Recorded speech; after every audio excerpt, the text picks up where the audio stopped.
This module is about everything iPods, iPod touches, and iPads. If you are still in the point you are dreaming of these things, this will give you a chance to really visualize and get a sense of what these tools can do in education. I think we all understand how we can use these tools for fun, leisure activities, but let's really focus on how they're being used in schools today and how people are planning to use them in the future. So join me for the iPod, iPod touches, and iPads. We'll start with the favorite one. This is the iPad, and the iPad, to give you a sense, is about 9.5 inches by 7.5 inches. It's just a half an inch thick, and it weighs about 1.5 pounds. There's different prices for it depending on if you want it 3G or not. 3G, that means that you could get, as long as you had a cell phone connection, you could be online. So there's all different kind of combinations. It'll be interesting to see where the next generation of iPads go. There's some limitations right now. One being there's no flash. So any website that has flash, you can't look on your iPad. So that's caused a lot of controversy. They figured out there's now an app that you can print, but there's no USB ports. And there's been some talk that really limits people in some ways. Well, with all that said, any person that's ever touched one of these babies, you can't wrench it out of their hands. It really is that exciting. But what's interesting is both the iPad and this baby, the iPod Touch, all run apps. When you hear the term apps, that means an application. So both of these run the same apps. And the apps are what really makes this powerful. You can go in and download as many apps as you can fit on your device, which is a lot. And more, there's educational apps, not just entertainment apps. So there's everything from pre-reading all the way up. I've seen babies as young as 18 months playing with this iPad and navigating it and working with it. So it really is very interesting.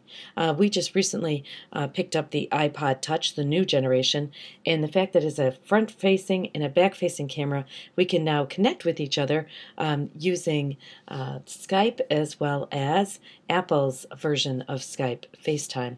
So it's pretty exciting. So what can you do? Well, you can have music, of course, on all of them. You could have movies, your television shows, and so much more. Because iTunes doesn't just have those things. They also have podcasts from all different people, all different things. For example, University of South Florida podcast. The project is called Lit2, the number 2, Lit2Go. These podcasts are full versions of books that are being read, so students could download them and listen along as somebody reads them the story. And they go across the board. It's not just beginner stories. It goes all the way up through at least K-12, probably higher ed. There's also iTunes University, where you can go in and listen to professors from all over the globe on whatever topic you're interested in for free. Podcasts, they haven't figured out how to charge us yet for those. And so there's so much in the area of education that we could go in and do this. For example, the Grammar Girls, all they talk about is grammar. Their podcasts are all grammar. There's scientists, there's history buffs, you name it, they're there. And so iTunes is not just for music, and that's really important for us to know. Okay, of course, there's many accessories that can go along with these things, including keyboards. Now, on the iPad, I thought I would need a keyboard, but I actually find the on-screen keyboard does really work well for me, so I don't need a lot of accessories. The one accessory that I found really helpful, though, for the iPod Touch is the earbuds that have the microphone built in. Now, on the new generation, they come with the mic and the earbuds, so you can do the Skyping and the FaceTime. But the older versions, you have to actually pick it up. So it's a special set of earbuds that has this little small, like dangling, it's right on the cord for the headset, and that way you can talk into your device, which is really nice. Okay, now, sure, the iPod's fantastic. The iPod Touch is fantastic. So is the iPad. But there's so much we can also do with any of the iPods.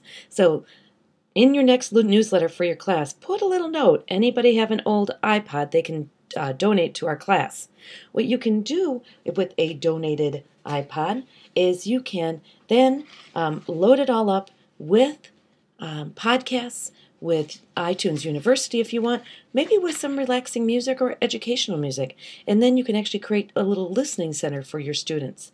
So don't overlook the iPod, the classic, the nano, it doesn't matter, especially if somebody wants to donate them to your class. So the iPod can do so much. Now we're going to flip back again to the iPad and the iPad Touch as we talk about these apps. These apps for education.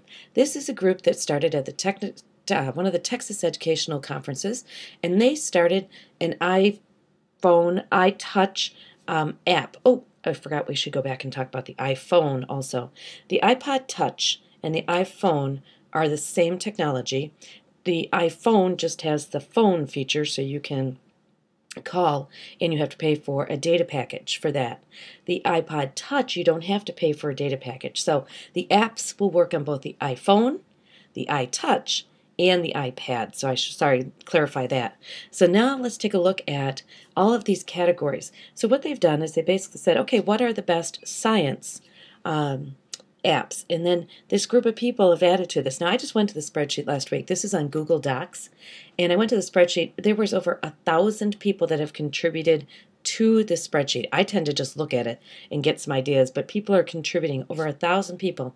This is kind of the best of my personal learning network knows right now about apps for education.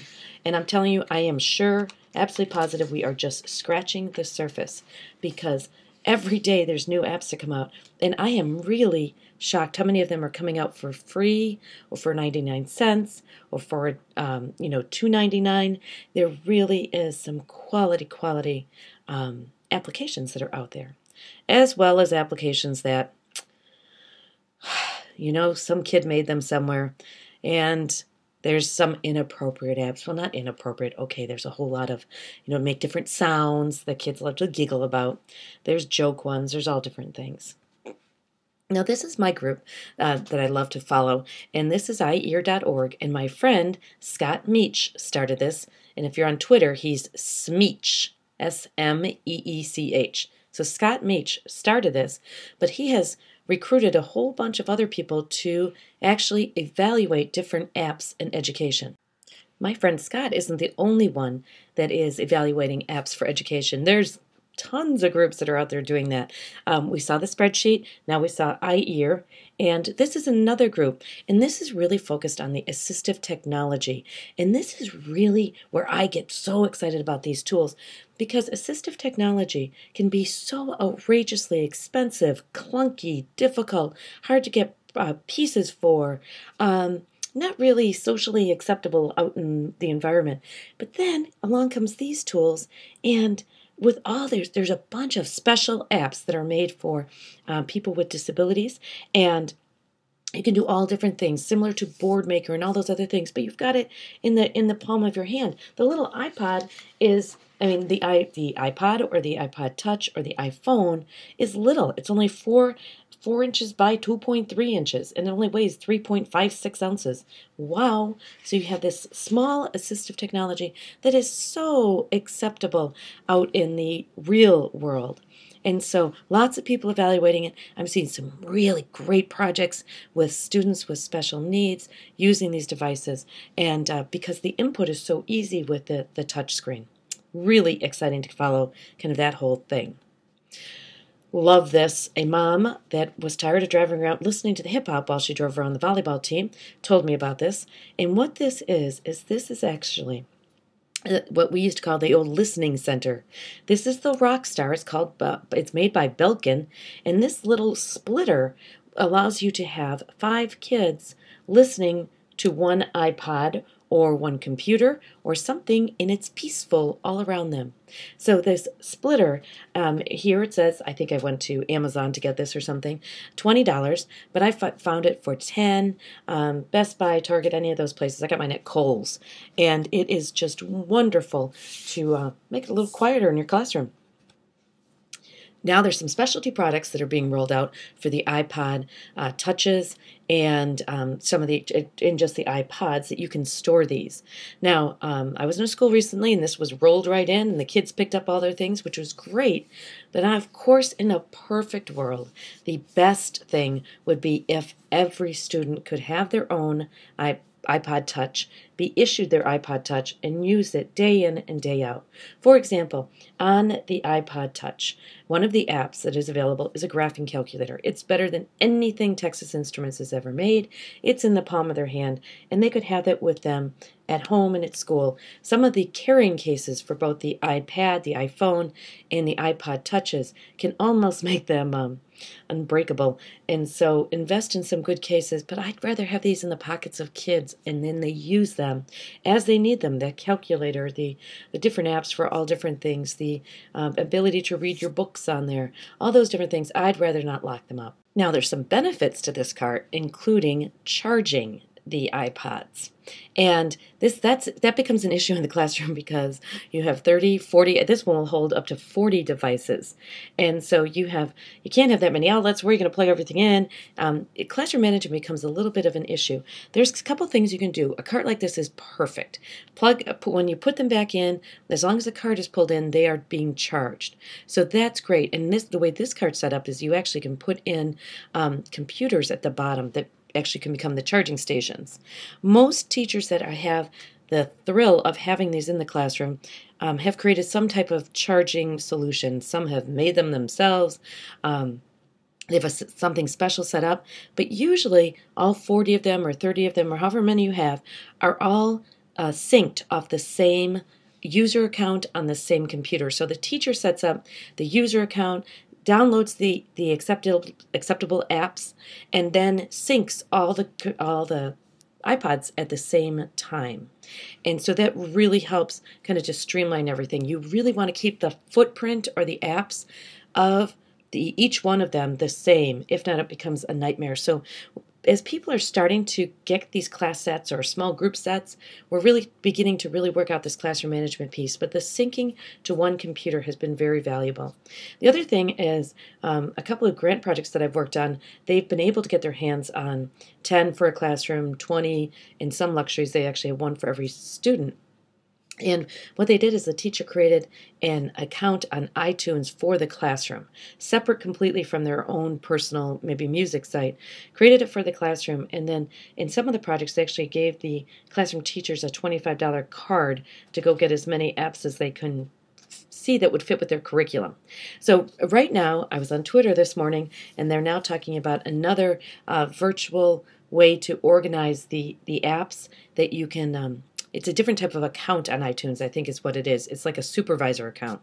So they're working on that. As of this morning, it wasn't quite complete, but I think something's coming soon that there'll be like a supervisor that can download and set up the apps. Like, for example, a tech person might set it up for grade 1 might have this set of apps, grade 2 would have another. And to manage that, that's what I think this new virtual organization thing is. So I hope you share my excitement about the possibilities with the iPods, the iPod Touches, the iPhones, the iPads. And it doesn't have just because it's an I. To me, the exciting part is the touching and the ease and the ease of the software getting on the machines and the different apps for the different abilities or disabilities or curriculum areas. There's just so much to explore. So we are just touching the iceberg. We really need to dive deeper. This is a really rich topic.